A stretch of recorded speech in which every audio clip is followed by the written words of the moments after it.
The non-avian dinosaurs were one of the most infamous and successful groups of animals to ever live, being responsible for the largest terrestrial carnivores and herbivores of all time.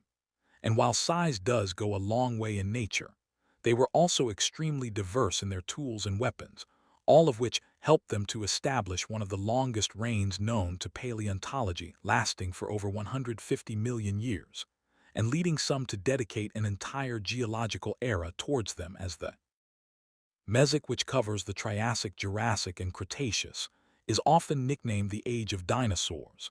And yet there was actually a time during this era, specifically the Triassic, when the Earth was actually not ruled by dinosaurs for a portion of it. They hadn't yet devolved. And then even once they did, they had to endure millions of years of living in the shadows of another, just as the mammals had to under them, as it was during the Triassic that a notorious group of predators emerged who pushed the limits on ferocity, and are the only animals known to have dominated the non-avian dinosaurs in every environment that they shared. These were the Ryans. Ironically, they happen to belong to the exact same taxonomic clade that dinosaurs fall under, the Arasaur.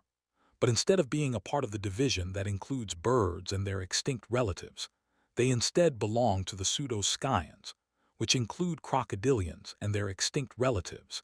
It is believed that Ryans first emerged some 249 million years back during their early Triassic, and curling consists of 39 different from genera who were defined as triotic pseudosuchians, who were usually extremely large, predatorial, and quadrupedal, though many exceptions to these rules exist. And today the group is often described as being informal, meaning it's paraphyletic rather than a well-defined group. But what is well-defined is that these creatures were pretty crazy, because out of every land predator to ever emerge, it was them who came closest in size to rivaling the immense statures seen in giant theropods, with most of them having fallen between 4 to 6 m or 13 to 20 ft, in length comparable to the size of giant crocodiles. And many got even larger than this, with some like the Postosuchus, arguably the most famous of the bunch, breaking 7 m or 23 ft, and rendering it the largest predator within its environment.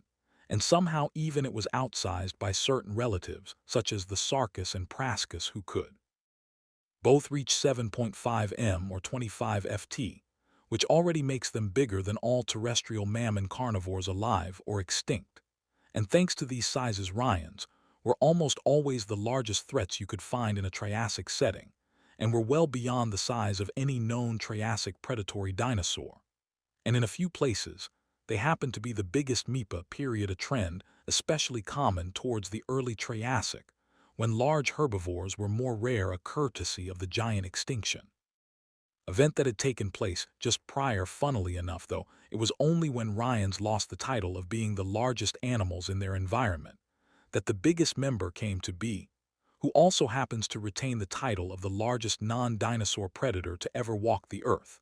And this was the Fucus, this behemoth of Archean, hailed from northwestern Argentina, where during the Noran stage it terrorized the lands with its monstrous size.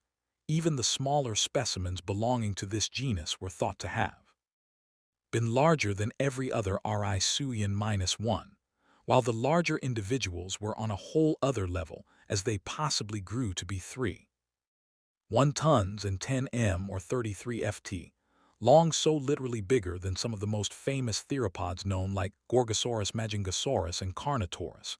Just to name a few. I should also mention that, with these stats, the Phassuchus was not only far bigger than any terrestrial predator conjured up by mammals, and really every other terrestrial carnivore to arise in general after the extinction of the non-avian dinosaurs, with the largest post-dinosaur predator being the Binsuchus, which was only a bit over half the weight of Fucus. So you can bet that, with this size, everything in its environment bowed down to it, including a variety of dinosaurs like the Colorado and Zeuposaurus. And by this point, dinosaurs had already been on the scene for roughly 13 million years. And while they weren't the rulers yet, they had undergone impressive diversification, which included the evolution of sods, who perhaps unsurprisingly became prey for the Phassuchus. Namely, it is believed that L.E. Saurus, one of the most basal sods, was one of the main food items for Fiscus, and might have been a partial reason behind its immense size, since it was also quite the behemoth with individuals weighing 7 tons. And as we know, big prey usually means seriously big predators. And unfortunately for the Lesomsaurus, the threat of a Phassuchus would be fast emerging as studies in the bones of this Rhisuian suggested rapid growth, rates a trait often seen in other Ryans as well, and their growth patterns were actually typically faster than what was seen in dinosaurs, just giving them another advantage now to actually take dinosaur pod paleontologists. Believe the Phassuchus would have utilized his titanic skull, which alone was about the size of a person, and not to mention filled with very large sharp teeth, which it used to rip off huge amounts of flesh, leading to rapid blood loss and shock. These teeth are also what made Rhisuian, in general, such tough adversaries for early dinosaurs even if they weren't. All 3 tons, as their designs were unusually long, extremely sharp, and a bit curved, allowing them to act sort of like sabers and dish out crazy amount of damage with minimal force. And this is perhaps best demonstrated by the Sarcus, one of the biggest Ryans, and also one of the better studied ones. And of course, in typical Rhizian fashion, it had a giant head about the length of a medium-sized dog, and yet recent research on its bite uncovered that it was actually relatively weak, as in only as strong as the bite of a modern gharial, who are not only smaller, but also specialized in catching fish, not crushing or tearing. However, because the teeth were just so well adapted for cutting, scientists still think that it was the undisputed apex predator, and hunted large boded prey by shearing off chunks of flesh, with the only real drawback being that it might have had to leave some meat on the bones, which proved too hard to reach. And now, while it is likely that at least some of the other Ryans had a weaker bite, not everyone is as convinced that all Ryans had universally weak jaws, and the emerging idea is that each one had a pretty different kind of bite, allowing the group to develop a variety of feeding techniques, with some being able to shred large, tough prey, while others went for vulnerable, soft, smaller animals. This range is what led to them preying on virtually every kind of animal the Triassic offered, which, in addition to dinosaurs at certain points, included diodon non-arachnid reptiles and other pseudosuchians and dizite, occasionally being divided by the functions of their teeth and prey. What did unite the vast majority of Ryans was another advantage they held over Terasic dinosaurs, and that was armor. Like their ancestral descendants of today, crocodilians, Ryans sported osteoderms across their bodies, which were bony deposits that formed mainly in plates, and were positioned typically along their backs, necks, and sometimes above and under the tail. Compared to other animals with osteoderms, Ryans had some pretty thick ones, even thicker than what's seen in crocodiles, so kind of overkill, since crocodiles themselves are known to already be highly resistant to cuts, slashes, and abrasions. Furthermore, risi and osteoderms could either be arranged 1 or 2 rows, and were oddly not always symmetrical, perhaps, in order to give each individual a unique appearance for social identification purposes. What's more is that in this group, armor would come in different shapes and sizes, with some like the Prascus sporting osteoderms that were heart-shaped of all things. But let me tell you, these were not for spreading love, with their main purpose, of course, being defense. But since these guys were already the kings in their environments, it's hypothesized that the osteoderms weren't a deter for coexisting dinosaurs or other archosaurs, but rather for competing Ryans. This would also make sense considering that the osteoderms were concentrated on the top of their bodies, and given their size, these were inaccessible to most other predators minus the other Ryans. However, not every Rhizian had the luxury of armor, and a small handful opted for just tough skin, with one of them being the Yosuchus, a relatively smaller member that lived in what is today China, and might not have needed as much armor due to a relatively nimble skeletal structure to provide it agility and speed. Another armorless Rhisuian was the Arizonosaurus, who, as you probably can guess it, lived in Arizona. But when you take a look at this archosaur, the lack of osteoderms is probably not what you first notice, but rather its xala. Yes, just like dinosaurs, Ryans could grow sails, a crazy case of convergent evolution that might have occurred due to the hot temperatures seen in the Triassic, with a global average being twice as warm as it is today, and therefore it is believed that the sail could have aided in thermal regulation. And it actually wasn't the only one who evolved a sail with other sailed Ryans, including the Tinosaurus brasgroia and high cacus. And of course thermoregulation may not have been the only purpose behind the sails, with another popular idea being that they were used for social display. And while these biological structures definitely made them quite a funky bunch among the Ryans, they definitely were not alone in their weirdness, as you also genera like Chanosuchus, who had no sail, but was semi-aquatic. In fact, it's actually the only Risuian thought to be competent in water, despite many of them looking like giant croc and tail remains belonging to Chanosuchus show, that had a large laterally compressed tail and tall neural spines, which indicates powerful aquatic propulsion. Other water-friendly adaptations included reduced dermal armor and an elongated neck, perhaps for catching fish, and yet it still retained unspecialized legs, suggesting that if it wanted to it could still very much walk on land. But thankfully for any vacationing time travelers, it was not the biggest predator out there, and it didn't even bother with freshwater sources or says, instead inhabiting the shallow war seas at the time, making them early similar to another staple of the Triassic, the Nothosaurus. But despite its crocky-like appearance, Nothosaurus was not a ruin, but it again brings to light how this group seemed to have a superpower for convergent evolution. And this wasn't even the most striking case, as ironically, there were actually Ryans that evolved features that made them resemble those who lived in their shadows, theropods. Now remember what I said about them usually being quadrupedal. Well, like I said, there's exceptions. And some Ryans decided to break that loose rule with a few developing bipedal locomotion, as seen in the Chasasaurus, Igeopaposaurus, and Cucus. And it wasn't just walking on two legs that made them theropod-like, as these genera typically had reduced hands, dinosaur-like hips, and skull structures similar to certain theropods, making it not so hard to see why for a while paleontologists thought they were actually theropods.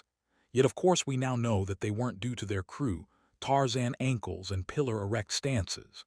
And interestingly enough, none of these theropod lies actually lived with fully fledged dinosaurs, instead coexisting with primitive dinosaur forms who could, though, be bipedal as well, and in true Rookian fashion. It was also them who became the closest two-legged thing in size to giant theropods. Now not all of them did this, and as the Agia and Paposaurus were both on the smaller side, but the Silosus was a true monster, even rivaling the measurements of the Fiscus, as a located hip and hind limb suggested a matured length of up to 10 m or 33 ft, while standing about 2.5 m or 8.2 ft tall, kind of making the Bionics its theropod twinsy. Although while it was equal in length to FAA Suchus, it wasn't nearly as heavy due to its lighter skeletal build, and estimates give it a weight of around 2 tons. Furthermore, it wasn't the meanest Rukin around either, as it broke another Rukin rule, and that was diet, because opposed to most Ryans that were hyper-carnivores, this guy was actually a herbivore, having a toothless beak that allowed to shear leaves off trees. And it wasn't the only leaf eater either, since other bipedal gera like the Idia were herbivores as well. Now Paposaurus, on the other hand, was still very much a carnivore who was likely a fast, agile hunter, just like small predatory theropods.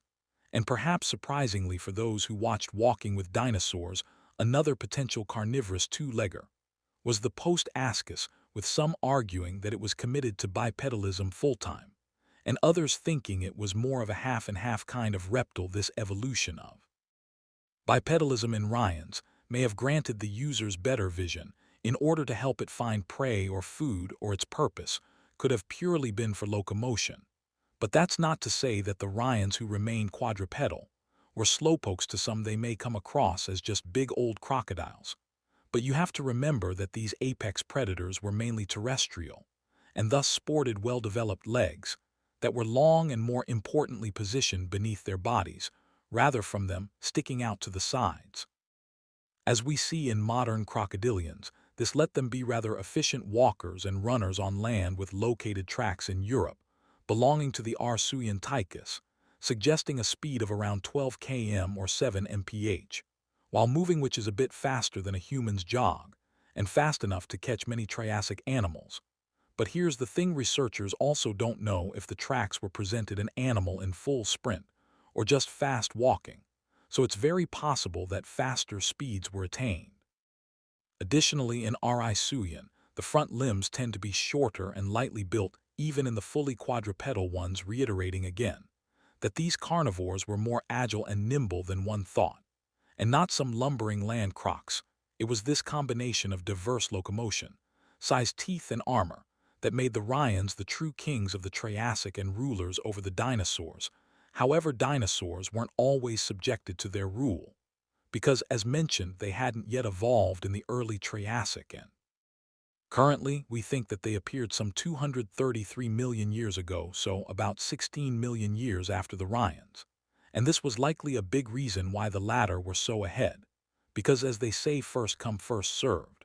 But honestly, when considering this, dinosaurs made some pretty remarkable headway within a short period of time, as ceratomorphs achieved remarkable sizes, and some theropods like the Herosaurus and Gajarosaurus became quite big too, both measuring 6 m or 20 ft in length. Regardless, that still wasn't enough to overthrow the Ryans, with both coexisting with far larger adversaries, including the Phassuchus in the case of Herosaurus. And this power over dinosaurs is clearly seen in fossil records, as most of the time dinosaurs only account for a handful of the animals within an environment, usually making up no more than 10% of the population, with the larger carnivorous ones being especially far and few between. On the flip side, smaller dinosaurs did do a bit better, with one of the most successful ones being the Coelophyses, a speedy little thowd that was no heavier than an Australian cattle dog, who used its quickness to establish a niche typically not occupied by pseudosuchians. Theropods and dinosaurs in general also appear to have capitalized on the Earth's colder environments, where Ryans tended to be less abundant. But even then, at least one or two genera could still be found who held the title of apex predator. And this seemingly endless presence was a side effect of the continents being arranged in the supercontinent Pangaea during the Triassic, leading to Ryans being found on every land mass, except Antarctica. Back then, the world was also different in most other ways too. For example, a good portion of it being straight up a super desert. The odd river or lake within this vast dryness would have led to a good amount of prey for Ryans, and also showed off their prowess, as droughts happened to be extremely common, and when they would occur, Rossuchii and fossils became more and more abundant, which implies that they easily took over dwindling water sources and remained the last one standing. Some paleontologists further believe that the Ryans achieved this upper hand thanks to gregarious behavior, as a few genera are known to typically be found in groups, best seen in the Duosuchus, who is actually discovered in a grouping of 9 individuals. So with so much seemingly on their side, things really weren't looking that good for dinosaurs, and the future of Earth appear to be set in stone. However, in an ironic twist of fate, something which would one day topple the dinosaurs' own reign actually came in and saved them a mass extinction event. Many people forget that the Mesozoic experienced not one, but two of the big five die-offs, including the lesser-known Triassic-Jurassic extinction. Scientists believe that this event took place about 21.4 million years ago and had devastating impacts on life. The details are still a bit blurry, but the leading idea is that this catastrophe was caused by the eruption of the Central Atlantic Magmatic Province, or CAMP for short, Earth's largest continental igneous province, which covers an area greater than Canada.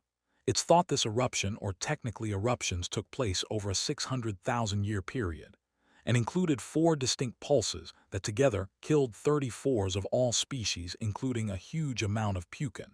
And you can bet that the Risuian did not get off lightly, as it was in the midst of this doomsday event that every single genera vanished, leading to a world void of top predators and opening the figurative doors wide open for theropods and dinosaurs overall. Now, why the Ryans died and the dinosaurs didn't is another mystery, not yet fully understood, but many ideas have been suggested, including that because they were typically found in colder places, dinosaurs were already better adapted for the cold, allowing them to better bear the climatic effects brought on by the volcanic eruptions. Others think the answer was a bit more plain, with dinosaurs simply having been faster at evolving, or that it was just dumb luck. But whatever the case, it's obvious that they emerged victorious in the early Jurassic, and setting the stage for one of the most impressive dynasties of all time. Thanks for watching, and until next time, Anxing Siu.